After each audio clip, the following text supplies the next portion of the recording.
This video is probably going to come as a shock for many of you, but as we approach 4 years of me flying the Boeing 737, it's time for a big career change. And in this video, I'm going to talk about this big career change and why I've decided to go this route. Keep in mind, this is something that I'm so ecstatic for. It's a dream come true. As we talk about the Boeing 737 and what my life looks like and the quality of life right now, so many are going to say, why in the world would you leave? And we're going to break that down in this video. So bear with me. We're going to get through it all. And I hope some of you can understand why I've made this decision. So let's first talk about flying the Boeing 737 and how amazing it has been and how truly it's such a blessing to, in these 4 short years of flying the 737, of the quality of life, the pay, the people I fly with, everything. And I know so many are gonna say, if it ain't broke, don't fix it. Well, just hear me out. Right now, I bid 8% as a first officer on the 737 in New York. In 4 years, that's insane. I get just about every trip that I want, the days off that I want, the vacation slots that I want. The pay is unbelievable. I've had videos where I break down the pay, so if you guys want to go check that out on the channel, do so. Also, I talk about how you can see all this on a website called airlinepilotcentral.com. So a lot of this is public information. It's not all exactly precise, but it's a pretty good ballpark. So in 4 short years, I have been able to just climb the seniority ladder because of attrition, all these pilots reaching the mandatory retirement age of 65, and then this hiring boom that we've gone. I know it's become static sometimes and other times not. We've had these explosive growths, and I've just been really lucky when it comes to timing. Not only when I got hired at the regional, but also right here at the main line. There's just about nothing I can complain about. In fact, there is nothing I can complain about when it comes to flying the 737 right now. However, it definitely is time for a change for me, and I've gone back and forth on this over the last maybe 6 to 8 months, and I finally pulled the trigger. And right now, I essentially just drop all of my trips, right? I bid for 1-day trips and I ask for weekends off, and then I drop all of them. So either other pilots take it off my schedule once I say it's available for trade, or it just falls off into the open time for the system where other pilots can take it or reserve pilots will get assigned it. And so I basically get all the time off in the world that I could ask for and need.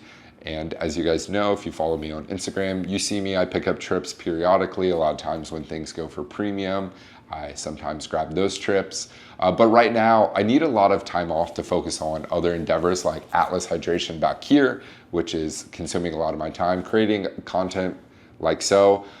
So there's other endeavors going on in my life. But as you guys know, first and foremost, being an airline pilot it comes above all. And right now, it seems like maybe I'm not prioritizing that in my life, but I definitely am. And that's why I want to talk to you guys about the change and what I'm transitioning to right now. So if you guys follow me on Instagram, I have a broadcast channel that I just started a few weeks ago called Everything Aviation. So I'm just getting the ball rolling in there, trying to figure out how it works, how we can become a community in there. I can post things around aviation. And I put up a poll maybe 3 weeks ago when I kind of first just started the broadcast channel saying, what would you rather do? Become a 737 captain or a 787 first officer? And at that time, I was leaning towards becoming a 737 captain. And the poll actually said that people would rather be a 787 first officer. And I know a lot of people are gonna say, why in the world would you make a monumental career decision based off of some Instagram poll? I promise you that's not what it was. I was just getting a feel out there of what people thought they wanted to do in their career. And I've made the ultimate decision to transition over to the 787. And I'm cheesing right now because any aviation geek out there, you dream about flying a wide body. And I just can't even believe that I have been awarded a 787 first officer position right here in Newark in 4 years. It's unbelievable. I'm so fortunate, and something that's even more insane, I can't believe I'm saying this, but in December, whenever I'll finally be done, hopefully with training and qualified on the aircraft, I'm going to be bidding 64%. So I could probably loosely hold a line here or there. And that's just unbelievable. So let's talk about my decision to become a first officer on the 787 versus upgrading to captain on the 737. Now, a lot of my peers have upgraded to captain on the 737, but also some have transitioned over to the wide body. And the reason why I decided to go to the wide body are a few things. One, being a captain on the 73, the pay is higher. Being a first officer on the 787, the pay is definitely higher than being a first officer on the 737. But I think overall, in fact, I feel fairly confident that my quality of life being a 787 first officer is going to be better than being a 737 captain. And let me break this down for you. If I were to upgrade on the 737 and become a captain right here in New York, I would be holding around 68% seniority versus 64% on the 787. Now, a lot of people are gonna say, okay, it's a 4% split, give or take a few percentages. That's probably not gonna make a huge change in your quality of life. And to be honest, that's not entirely true because the 737 reserve pilots get used a fair amount. There are ways that you can kind of buffer your schedule and like dip under the radar some weeks and not so much the other. But on the 787, reserve pilots don't get used nearly as much as on the 737. And this is just because there's not nearly as many flights as well. And you have on just about every flight out of New York, you have a captain, you have a first officer, and you have an FB. And so there are two opportunities for me to be called as a reserve pilot on just about any 787 trip there is out of New York. But over the last couple months, I have been keeping an eye out on how often reserve pilots are getting used as first officers, 787 New York based. And pilots are being used about one time a month. And these one trips that they're getting called on a month are about 3-day trips. So a lot of times it's a red eye across the Atlantic. You spend 30 plus hours maybe in Rome and then you fly one flight back. And this is definitely different from the lifestyle that I'm living currently on the 737, where a lot of you guys know if I'm picking up premium, maybe it's one leg down to Miami and I deadhead back. If I'm flying kind of my schedule that I bid for, maybe it's a Cancun turn, maybe it's a Montego Bay turn. So it's primarily just day trips on the 7-3. So my time away from base when I do get used for a trip is definitely gonna be higher than something I'm used to. However, there are so many things that I am looking forward to on the 787. One is the destinations.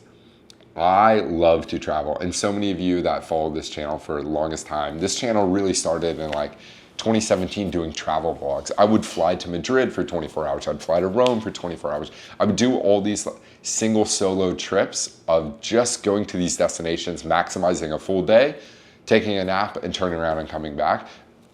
And now I get to do that, but getting paid for it. It's unbelievable. Dream destinations that I want to go to are like flying the 7-8 to Doha, flying into Haneda. One of my favorite trips I ever did is I went west and did a whole lap around the world, and the first destination was Tokyo. And the fact that I could fly myself on a 7-8 to Tokyo is just a dream come true. So the destinations is a big thing. Of course, there is a substantial pay bump going from a first officer on the 7-3 to a first officer on the 7-8. So that's amazing. And the biggest thing right now that I am running into is time-wise, I'm dropping just about my entire schedule the last 2 months. For July, I don't think I will fly a single day. And it sucks because I do really, really miss it. But I am so busy right now building these other endeavors. And that means that I'm not getting paid at all, which, is the trade-off that you take when you're building businesses or you're creating content. That's just part of the game. So I'm not getting paid for any of this. But if I were to transition to the 787 and sit short call reserve, and our short call reserve system pays 76 hours. And if I get called one day a month, that's 3 days out of the entire month that I'll get used and I'll be away from base, but I'm getting paid for those 76 hours. Versus if I were to stick around on the 737 right now, I'd have to pick up, how many ever days that would be of working to be equivalent to that 76 hours and then some, because the pay is less on the 737. So I hope this makes sense for a lot of people. I'm sure anyone in the aviation world that's watching this, obviously it definitely does, but we have short call and we have long call reserve systems. Long call is 12 to 14 hours. I believe it's 14 hours now in our system. And reserve short call is about 2 to 3 hours, and I live very close to the airport here in New York City, so that's no problem at all. Another strategic move of going to the first officer 787 position versus upgrading to captain is my airline, as well as I'm pretty sure most major airlines here in the United States, we have something called seat lock. So whenever you go to a new aircraft, you get seat locked for about 2 years. And like I said, this fluctuates with some airlines, but that seat lock locks you in. So let's say I went to the 787 and I underestimated how much I was gonna get used on reserve, or it's just not the type of flying that I really wanted. I would be stuck in that position for 2 years. And the company has its reasonings for that. One of them is it's a lot of money, a lot of money to send a pilot into training to get a type rating on one of these aircraft. The simulators are very expensive. They house you, the instructors. It's a lot of costs that they're investing in you. So they need you to stay in that position for at least 2 years for it to make sense financially. One thing that you can do at my company, as well as some other major airlines here in the US, is you can break that seat lock, that 2-year seat lock, with an upgrade.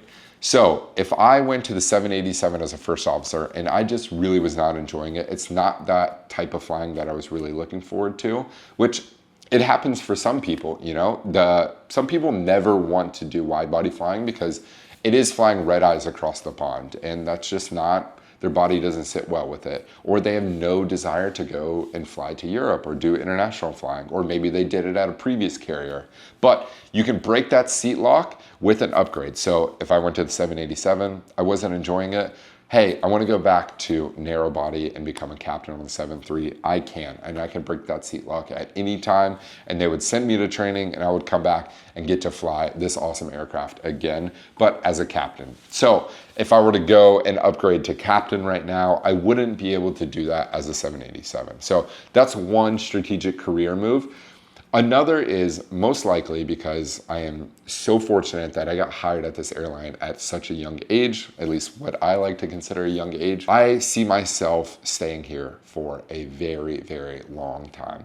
Will I make it to 65? Who knows? I can't see a world in which I don't fly for the airlines. And so I see myself flying for a very, very, very long time, for decades to come. And because of this, everyone has the dream of being a wide body captain, especially when it comes to retirement. Retiring on the biggest piece of equipment on property is a dream come true. So I want to go over and do the 787 or just the wide body route as a first officer, gain that experience, get advice from FB or the FO that I'm flying with, the captain that I'm flying with, get a lot of experience under my belt. And then of course, eventually one of these years, I'll come back and upgrade as a narrow body captain. I'll do that. And then, whenever the magical day comes that I can hold a wide body captain position and I think my quality of life would be good, I would then upgrade to a wide body captain, knock on wood that my health and everything in the industry stays on track. So that's kind of a career progression that most people take. It's not the best for everyone. Some people need to, maybe they get started later on in their life and they want to upgrade to captain as soon as they can to maximize as much money as possible. Everyone has their own goals and ambitions whenever they come to the airline. That's the beautiful thing about it, is once you get that seniority established and your seniority progresses over the years, you can kind of pick and choose what fits your lifestyle the best. And that's why I say getting to the airlines as fast as humanly possible will have monumental changes and projections in your career. Because of my bidding percentage being around 64% on the 787, I'm gonna give most likely, I've got some time before I go to training, which will be in about October is what it looked like. I am gonna shoot for short call reserve. We're gonna see how that goes. It would be nice to get that big pay increase, because right now, like I said, I'm basically making nothing on these months that I dropped my schedule down to 0. So I'll see not only a big hourly pay increase, which I'll do a full breakdown of 787 first officer pay versus if I were to upgrade on the 7.3. If you guys want, let me know down in the comments down below. And I'll give short call reserve a nice shot. And if I can hold line, who knows? I might not even be 64% is right there on the edge of being able to get kind of a junior line. So we'll see. But yeah, I'm so excited about this video and this just huge change. I've been thinking about it for some time now, and I think I've made the right decision. I went back and forth originally of upgrading the captain and maybe trying hiding out on reserve, but I think I would get used a lot more than expected. And to be honest, flying to Rome, flying to Milan, flying to all these amazing destinations that I traveled to without working, but now getting to work to, sounds like a dream come true. So I hope you guys are excited as I am. If you are, smash the thumbs up button. Let me know in the comments down below, did I make the right decision? Should I have upgraded a captain, or is flying a Dreamliner the right decision? So I'm excited for all the videos that are gonna come out of this. I know I don't do many overnights, and obviously transitioning to the 7.8, the overnight vlogs are gonna be coming back. So I'm gonna bring you guys all along the journey. I'll let you guys know when I get assigned a class date. And thanks for staying patient with me on YouTube. Got a lot going on with Atlas. I'm really excited about this endeavor. You're gonna start to see this a whole lot more, and not just on this channel. So I'll see you in the next video. Peace.